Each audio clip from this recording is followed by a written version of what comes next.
What is good, everybody, man? Thank you guys tuning in to another episode of One Big Fire. Got the boys in the house, got one on the boat, and while kind of everything's getting up live and going hot here, just want to throw out, man, we are less than 30 days away from one of my most favorite events, and also picking back one of the most important events that we've got that we're able to be a part of coming up next month in the land, as we are coming in hot to support Mr. Stasek and his rock and rescue event that he's been doing 8-9 years now, brother, and just a tremendous event at a great venue. Always exciting. We got some great talent coming in, but the whole thing is for even a bigger cause that I think is, really, really important. Really proud of you for what you do and the amount of money that you're able to raise and the amount of awareness to help make your part there with the Rock and Rescue event. And then obviously us piggybacking that with Agent to CEO. We've got some incredible speakers coming in for, that 2-day event. So all of the information that you guys might be looking for, being able to tap into, to get more details, get your tickets booked, agent to CEO, CLE.com. Not a marketing scarcity tactic, although we have used those in the past. But this is legit this time. We only have the room only holds 100 people. I mean, it gets a little uncomfortable and a little awkward beyond that. So I know we're about halfway committed. No, we got like 20 tickets left to sell at this point. Oh, shit. We have to cut it off. Yeah, because we have guests coming in. We have earmarked 100 total in the room. No more including than us, that. right? Including us. Including us. So it's going to be super intimate. It's going to a lot of value. And you had said something earlier, John, about what we're doing for the charity, and yes, it's giving back has always been something that's been part of our core beliefs and values since I met you guys back in 2010. But the other thing that we need right now, and we're going to dip into a few real fiery topics right now, is we need to bring everyone together. I was on a recruiting call with some of our Canadian friends earlier this morning, and I was trying to explain to this large team that's considering coming over, what one of the magic sauces was to our success, and it was events. It's always been events. Mm-hmm. It could be events from EGS to masterminds to boot camps that we've hosted and put on. And we always say it's heavy. Jay was in Cleveland for the baseball card and sports memorabilia national convention, and we were out on my back porch talking about, why do we keep doing this? It's a lot of work putting these events together. And we both came to the conclusion it's because it's the right thing to do.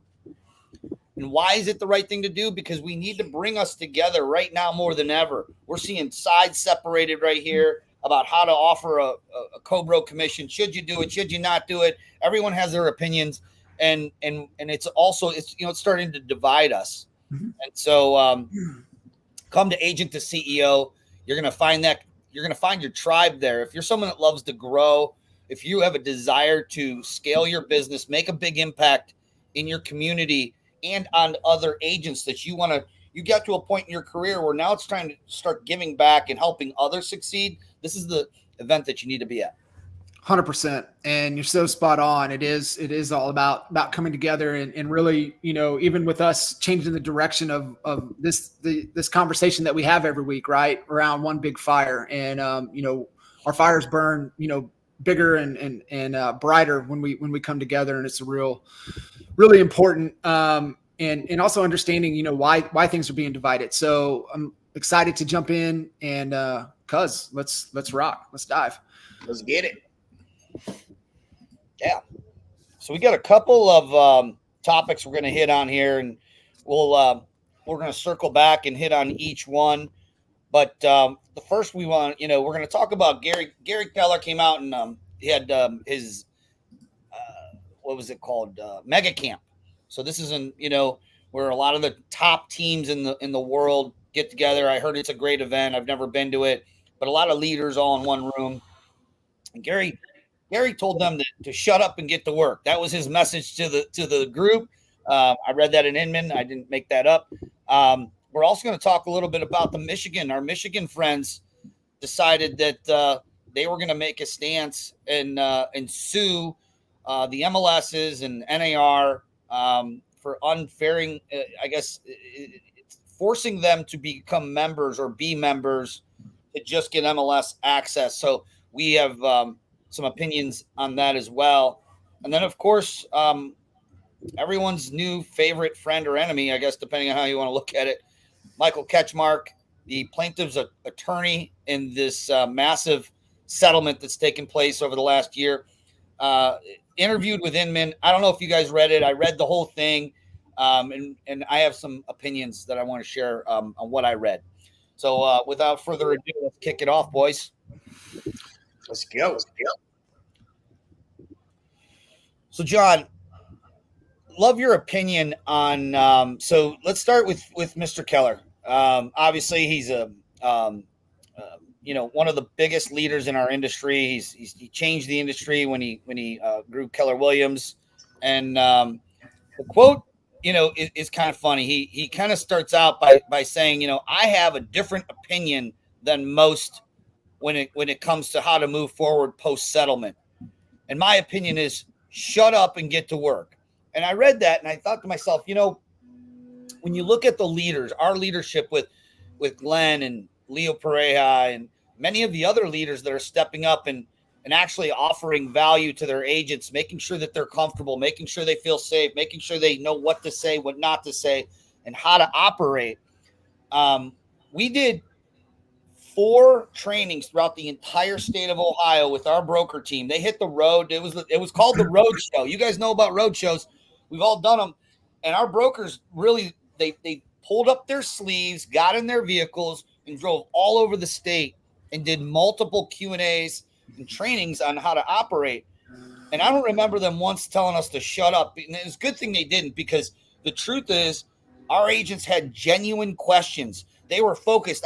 We've been to like lots of trainings and you see, agents are looking at their phones and they're here and there. No, these agents were laser beam focused. They were ready to learn and how to practice correctly so they don't end up in another lawsuit or issues and get in trouble with their license. And I just thought it was interesting. Another Gary Keller moment. Yeah. It doesn't I think you got to go into context of who the individual is and what they're saying. Gary's, what's his motive, his intent. He wants to be polarizing. Definitely it's about Gary, and we're all entitled to our opinion. And in some sense of what he said, okay, right? I'm I can be on both sides of the fence with Gary on this one. And where I kind of step back and, he's just not going to be empathetic, right? That's not him. That's not his character. So for you as a leader, finding, that balance of who you are and what is your style, right? We're talking about leadership. We have leadership styles, and that's more of his style. And there's different styles, right? That work. I would unpack and take it a little bit of different context of, okay, I need to know what I need to know from a real estate agent perspective, right? So this is my opinion on it. I think, where do you have to focus and give your time and your energy? And so when we look at most real estate agents, most salespeople, we're project people, right? We need the variety. We need to get things done. That's why we love the chase, the transaction, the negotiation. And, but our downfall is we don't know where to focus, right? We get priority confusion, we get focus confusion. And so we need leaders to help lead the path and guide the way of what we need to be paying attention to and focusing on. So from a leadership perspective, I think there needs to be a level of empathy. I think you need to be who you are, but also as a reminder of, okay, I need to know this as a real estate professional, but then I need to get back to what grows my business, which is marketing, which is sales, which is leadership, which is, all of the things that it takes to truly be successful and not like get lost over here just because I'm trying to be a better real estate agent. But, from your question to my opinion on Gary's take, it's Gary, right? It doesn't surprise me in the least of what he says. So, but that's his style. Yeah. We all got our own style. Jay Kinder is one of those iconic professionals that has his own style. Some like it, some don't. I'm gonna do Gary a solid and say that if I was to guess, Inman probably took that a little out of context. There probably was more said than just that. But that was their takeaway, Yeah. Which, some people that may inspire and some people might scare. Yeah. I mean, it's crazy. I mean, if you read, I know we're going to get into this, but this whole, Ketchmark guy, I mean, there's so many people that are still trying like hell to get around this. And I just think they're setting themselves up for serious lawsuits. Like, this is not hard to fix. It's not. Yeah. Very simple. Yeah. It's the right way. You guys want to dip right into the Ketchmark? Let's do it. I mean, why not? Yeah. Well, so the interview in Inman that they did, first of all, I'll start out by saying this. He dodged things beautifully, just like a politician, like a polished politician. Almost every question that he asked, he wouldn't answer. And I think I understand why. He said it toward the end of the interview, is that Inman would say, for instance, there's a lot of agents that are trying to advertise their buyer's agent commission offering on their websites, or they're trying to do this or whatever. And what do you think about that? And he won't really take a stance on anything. And the reason he said he's not taking a stance is because real estate agents will then see what his stance is on that and then interpret how they should follow the settlement by what he says. And I'm thinking to myself, well, you're the one that filed the lawsuit and fought for this. You agreed, I'm assuming, to the terms of the settlement, before the judge stamps it in November or whatever. So why wouldn't you? But this is just a chess move. This is a chess move on his part. He ain't going to tell you what to do. He expects us to interpret it, which is why we're ensuing in the shit show we're in right now. Half of the nation thinks we should do it one way. Half the thinks we should do it the other way. He's loving it because this is just another opportunity to file more lawsuits, which he clearly states right in that interview. We have teams. Nothing would make him happy. They're just looking at all the threads on social media. They pay people to just look at all these threads on social media, from lab coat agents to you name it. They got spies everywhere, and they're just looking. They're looking for the agents who are, I got this figured out. I'm gonna offer it this way, and I'm gonna offer it that way. The other thing he said about brokers that are offering it, because according to the settlement, Inman stated it's not prohibited to offer the buyer's agent commissions outside of the MLS. And here's what he said. It may not state that specifically in the settlement, but that doesn't mean that it's not actionable. It was crazy. Like, there's so much left into the gray. It was almost like when they were negotiating this settlement, they left enough gray to file some more lawsuits. Mm-hmm. What do you guys think? I think that's exactly what they did. You got to think his interest is not in the public. This is not making it better for buyers, better for sellers, better for agents. His only goal is to make money in lawsuits. So you got to listen, twice, first to what's being said and then who's saying it. And, I just feel like the only goal that they have is to continue to file lawsuits. And I think they, this settlement was done in such a way that it gave them plenty of gray area to file more lawsuits on. And so, yeah, I think, it's fascinating. I love it. Actually love it. It's fun. It's fun to see all these different, but I do want, we talked about it the other night. Al, you texted me like 1:00 in the morning. I was ready to go live and be like, man, somebody's got to help these damn agents because they're going to end up messing this all up. Somebody's got to step up and do the right thing and train agents on how to stay out of lawsuits, because these companies are they're gonna get sued, and there's a lot of people that you can try to. Here's one thing I've learned about the law: you're better off not trying to interpret it to what you want it to be. You're better off trying to do everything you can to make sure that it can't be interpreted as you did something wrong. There's no reason to do business that way. I mean, by the nature of our business, we're problem solvers. So think about, the millions of real estate agents that just saw this problem that just hit us like a 2x4, because I'm sure that 80% of agents didn't believe that they were going to win that lawsuit. And sure enough, the plaintiffs won. And now they're like, oh shit, now what? We got a problem to solve. Well, we can solve it like this. Let's just hang riders off our signs. Let's make the price of the house. I saw this one. Someone said, here's what I'm going to do. I'm going to make the price of the house. Let's say it's like $500,000 home. They're going to make it $500,000, $1 or, $2.50, right? At the end. Like That was what they're going to basically do. Like that was the bat signal. Right. I mean, their asses are going to get sued and lose. It just if you get, bottom line, if you get sued, you lose. Like that's you got to defend yourself, and they got deep pockets. So if you get sued, you lose. You don't win that lawsuit. You lose. You're going to spend a bunch of money. So now their pockets are even deeper. I saw a TikTok or Instagram where an agent, they opened up the lockbox and a little card popped out that said 3%. They were like,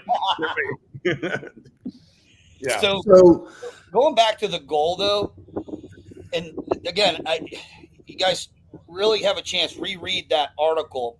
I saw this mentioned several times, especially at the beginning of the article when he was being questioned, is that at least the way he is communicating right now, that his number one goal was to reduce the amount of commissions that sellers and buyers are paying to realtors, or specifically sellers, excuse me.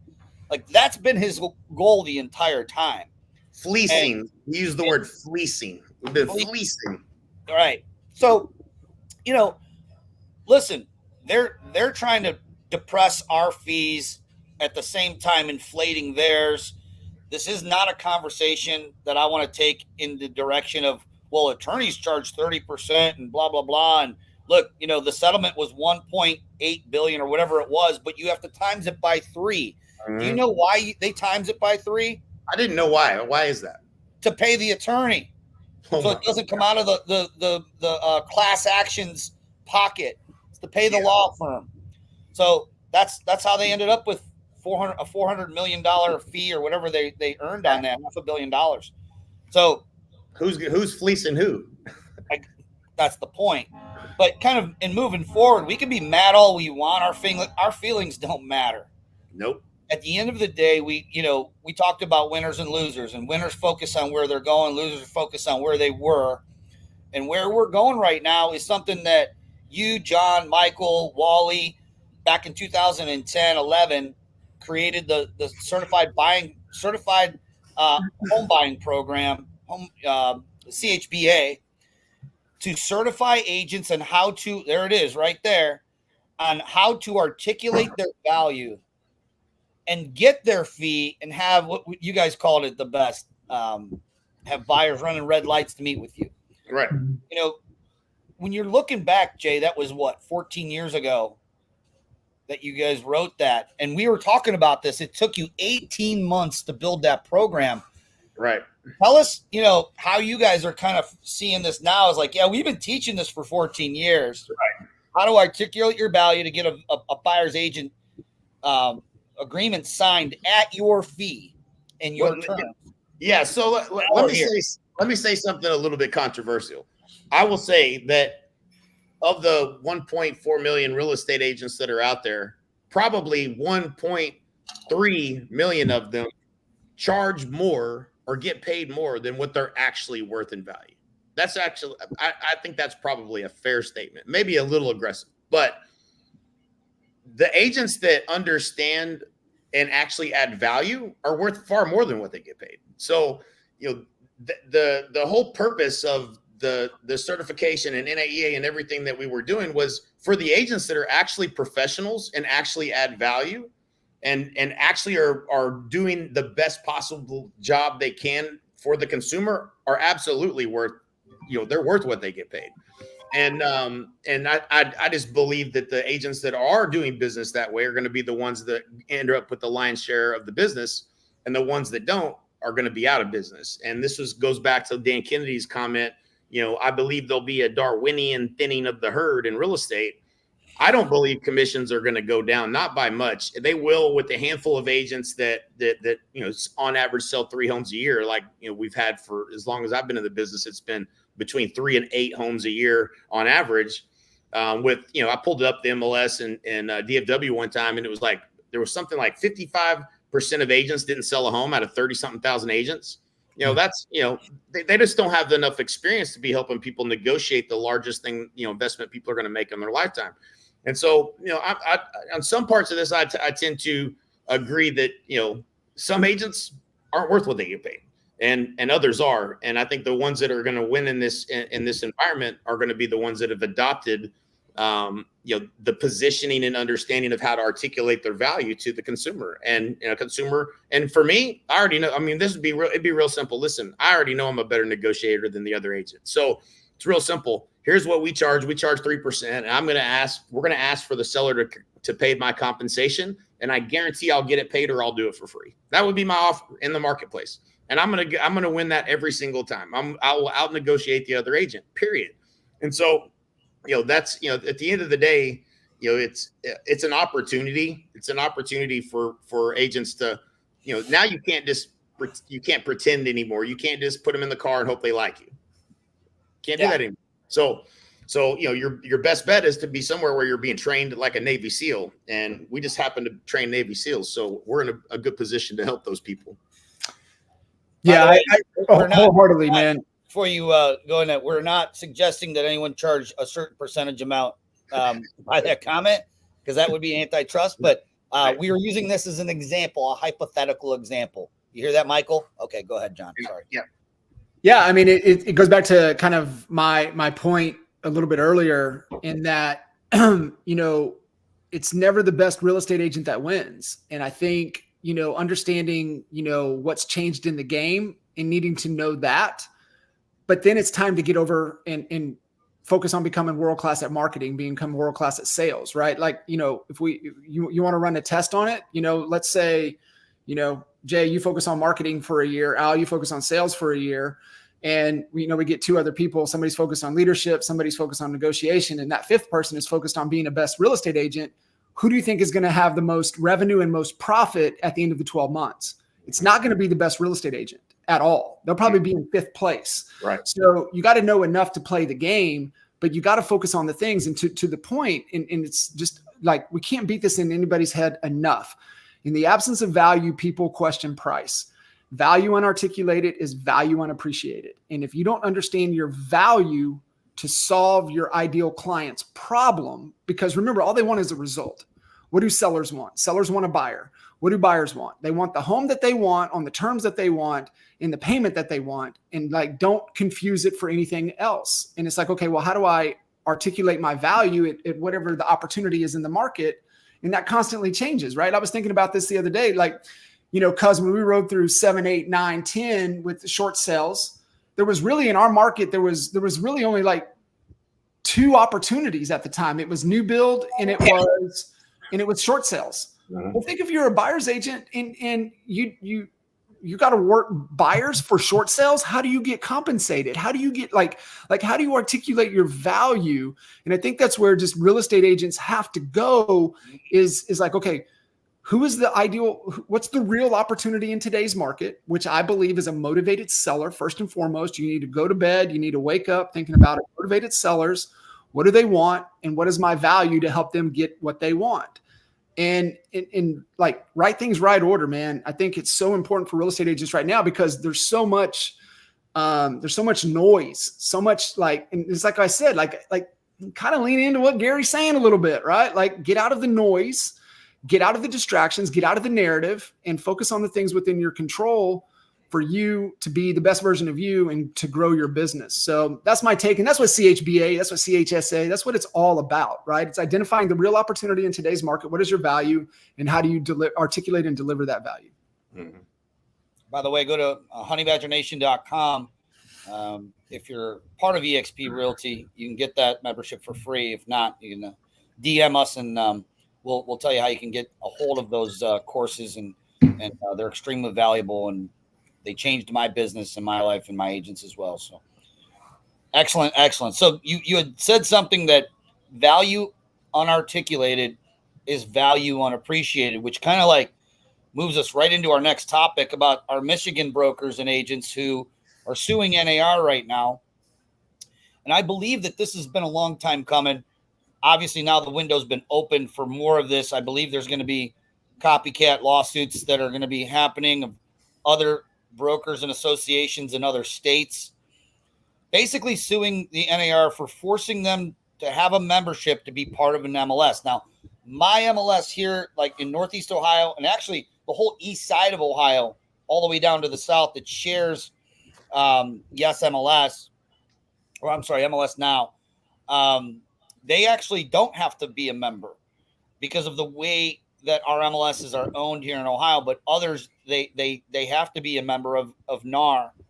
And it goes back to what you had just said, John, about, for how many years have we said that NAR they do a lot of amazing things with lobbying for, homeowner rights and real estate agent rights and stuff like this, more homeowner rights than anything.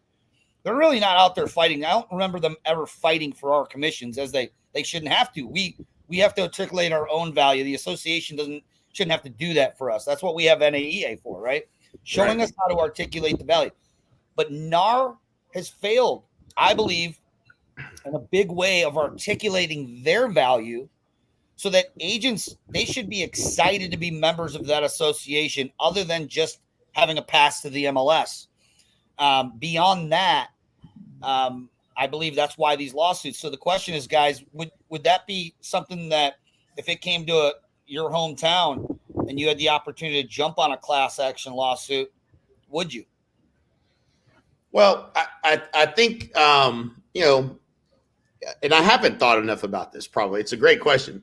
I'm not interested in jumping into lawsuits necessarily, but what I would say is that, the Realtor brand is not differentiated. And that's the problem. Anybody that can pass that test can become a member of NAR. There is no differentiation amongst realtors. We're looked at just barely above used car salesmen if you look at the consumer index for how they look at a real estate agent. And that's because they wanted the membership, so they had the vote, so they had the leverage to keep other people out of the industry. And they did some things over the years to help real estate agents in the past and protect the industry and our little monopoly, or whatever he wants to call it, of fleecing buyers and sellers. It's just not true, but that's their positioning. So, I could care less if I'm a member of NAR. I mean, as far as I'm concerned, there's no value in being a realtor at all. It's just there's no bar set. The bar's too low for it to have any real meaning. So, I don't particularly care for it. So I don't know that the bar was set too high, that would cut out more than half of the membership. I'm okay with that. Yeah. I'm okay with that. I'm fine with that. Well, I still think buyers and sellers need representation. They need to have an agent that's negotiating on their behalf, that's knowledgeable and professional, and that understands not just how to articulate, but how to deliver on that value. And I think you're better off having a real estate agent in your corner. Nothing has disrupted. Everyone's tried to disrupt the industry. We used to run the CB Insights on how much money was being poured into companies from 2015 and 16. It was billions and billions of dollars of these huge companies like Zillow trying to replace the real estate agent with technology and with low fee. You got Redfin coming in and giving half the commission back. That's not what the buyer's looking for. And so it's an interesting. I can't wait to see how this plays out. I have a feeling it will be less real estate agents ultimately in the business, And I don't know what's going to happen with NAR. I don't, you know, they haven't convinced me why I should be a member. They need the money, man. They need the money. That's it. That's why it's so low. And you know, they need the money. Follow the money, right? I mean, that's I'll tell you what, barrier of entry is so low to get into real estate, which is done a disservice to the entire industry. And let me tell you what we don't want. Okay. Let me tell you what buyers and sellers don't want, and they don't even know it exists. But I get to see it every day here in Puerto Rico. And that's, you do not want there to not be an MLS, because it is the damn wild, wild west where you don't have some form of uniformity to what's going on in the marketplace. When you don't know what sales data and you don't have access to sales data, and you're a buyer and you're in a marketplace and prices are here and there and everywhere, and agents are hip pocketing listings, and you got to have 10 real estate agents to see all the properties because they don't put signs in the yards. Like, don't leave it up to the real estate agent, because they will lie, cheat, and steal. Like, it's absolutely there. You know, you can't, you have to have MLS. It's the one thing that keeps us doing the right things. And so for that purpose, NAR has executed well on that. But, you know, I'd like to have an MLS. Don't necessarily know that it has to be, you know, a part of NAR. Yep. Yeah, I mean, we have to have, you know, like you had said, we have to have law and order, you know, and you know, even down to like NAR's, you know, they have the code of ethics, and that doesn't exist just for a real estate agent that's not part of that. So there is, I believe, you know, a heightened level of professionalism that's expected to be a member of NAR, which is why they have ethics. You know, they have the ability to file ethics complaints, which, by the way, I think the people that are on those ethics boards locally better strap on and get ready, because they're about to be busy. You know, and you know, I'm excited in a sense of what the next 18 months is going to look like, because we embrace change because we look at it as an opportunity to grow. What I'm not looking forward to is good brokers and agents who are out there trying to do the right thing, and they get sued and potentially lose their business over it, because it's clear as mud how, you know, the right way to navigate forward. I do believe that with the leadership that we have with Leo, and that he's setting the path of the right way to go, I do 100% believe that. But that's my interpretation. And right. You know, I'm open to being wrong, and even debating someone that believes that, you know, we should just be putting a buyer's agent offering of commission on our website, like some of our competitors are doing right now. And now, it's funny. One thing that you and I talked about last week, I want to kind of bring this up, because I think it goes a little bit deeper, and it's what you said the beginning of the conversation around, you know, a big divide, right? And really what's happening. And it comes back to, you know, from, you know, an emotional intelligence, from an empathetic standpoint, to really understand. And remember, we're dealing with human beings. And so when you've got another human being that is being like off the reservation and being just really, you know, difficult to deal with, it's the whole smoke and fire.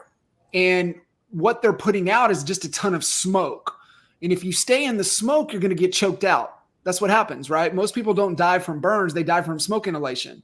So if you stay in the smoke, you're going to get choked out, right? You're going to get in the smoke with these other brokers, with these other agents that are just mean and angry and hateful. And you got to kind of step back and get out of the smoke and get down into what's causing the fire, right? So it's a human need that's not being fulfilled. And the human need right now for real estate agents that's not being met is they don't feel safe. They don't feel safe financially. And you look at where we're at from a seasonal perspective, a lot of agents have burned their pipeline. They've closed deals. Now, the professionalism, the expertise, the being able to articulate your value has changed. And they don't have deals. They don't have deals in the pipeline. And so human behavior kicks in, and their safe mechanism, they don't feel safe, and they don't feel safe financially. So as another agent that has your shit together, that is executing on deals, doing the things that you need to do, like, you can't get caught up in another person's smoke. So I think, to your point, what you said earlier on, bro, and you're so spot on, is like, man, don't get caught up in anybody's smoke. Step back, get to the fire, be empathetic in the situation. And we've said it, for the last 6 months, right? I truly believe that you have to lead every situation, and you have to lead everybody in every situation. You have to lead your clients. You have to lead the other agent. You have to lead the inspector, the title, the appraiser, the lender, the attorneys. Like, it's your burden. You have to carry that burden right now as a true expert and a true advisor moving into the future, right? Everybody's starting to get their crystal balls out. What does it look like moving into the future? What does it look like in 25?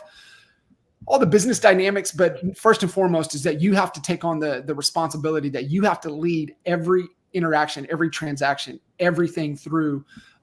If not, you're going to get choked out because you're going to fall into the smoke. Great analogy. Yep.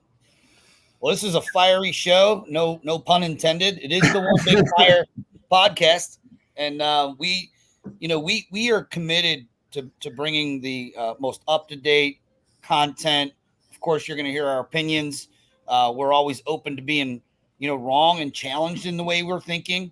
I know that, frankly, I flip flopped on a few things after the settlement has all come out, and I've gotten on the phone with multiple people last week who they fundamentally believe, in sort of the opposite way of conducting business moving forward. And I listen to them with respect. And, a lot of these people, I mean, they're great humans, very smart business people. And I have respect. It doesn't mean that I'm going to agree 100%, but some of them have started to see it our way a little bit. And I believe that we have to keep our minds open, even us. Everyone has to keep open minds. If I didn't have my mind opened, I wouldn't have been able to really see the light on how we're coaching and training our agents. Speaking of that, if you're going to be in Cleveland next week, we are doing a training on scripts, dialogues, what to say when you're meeting with a seller, if they give you objections in this new post-settlement era moving forward. It's going to be at Icon Cowork in Lakewood, Ohio. DM me and I'll send you. It's free. We're going to have some charcuterie and adult beverages afterwards. So come join us. I believe it's at 3 p.m. next Tuesday in Lakewood. So if you hear this, slide in my DMs and I'll get you an invite. Love it. Guys are awesome. Great conversation, and really, embody what the whole One Big Fire, concept is around. And, we're great burning alone, but when we come together, man, it's unstoppable. So appreciate you guys. See you at the top. Or from the top.